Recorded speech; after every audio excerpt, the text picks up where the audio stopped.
વિસ્તારોમાં વસતા ઘર વિહોણા લાભાર્થીઓને તથા કાચા અને જર્જરિત મકાનમાં રહેતા પરિવારોને પાયાની સુવિધાઓ સાથેનું પાકું આવાસ પૂરું પાડવાનો પ્રધાનમંત્રી આવાસ યોજનાનો ઉદ્દેશ્યને લઈને છેલ્લા લાંબા સમયથી યોજના ચાલી રહી છે। ત્યારે આ યોજના હેઠળ કામરેજ તાલુકા વધુ લાભાર્થીઓને લાભ આપવામાં આવ્યો હતો।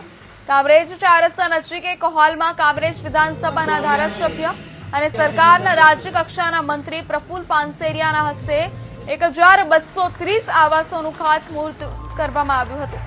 ગ્રામ પંચાયતોના સરપંચોને આવાસોના મંજૂરી પત્રક આપવામાં આવ્યા હતા। સાથે જ મંત્રી પ્રફુલ્લ પાનસેરિયાએ આ આવાસ કામગીરી દરમિયાન કોઈપણ પ્રકારની બાંધકામમાં ગેરરીતિ ન થાય તેની સ્પષ્ટ સૂચના પણ આપી હતી। દેશના લોકપ્રિય વડાપ્રધાન આદરણીય નરેન્દ્રભાઈ મોદી સાહેબના જન્મદિવસ પ્રસંગે કાશ્મીરથી કન્યાકુમારી સુધી ગલી ગલીમાં સેવા યજ્ઞ શરૂ થયા છે।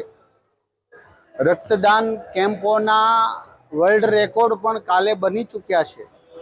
ત્યારે કામરેજ વિધાનસભામાં તમામ ગામોમાં કુલ 1240 નવા આવાસ યોજનાના કામો આજે મંજૂર કરી એ ગરીબ ઝૂંપડું દૂર થશે અને નવું પાકું મકાન બનશે।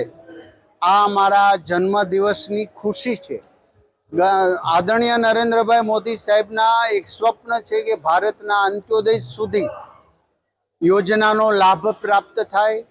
અમારી આખી ટીમ કામરેજ દ્વારા संदीप बी महला कार्यपालक इंजीनियर सूड़ा।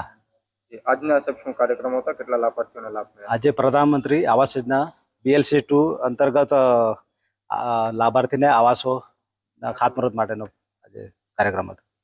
સબ કેટલા લાભાર્થીઓને લાભ મળ્યો? એક લાભાર્થીને કેટલી સહાય સરકાર દ્વારા? ટોટલ કુલ 1230 લાભાર્થીને આજે આવાસની મંજૂરી મળી ને એમને પ્રતિક આવાસ દીઠ 4 લાખની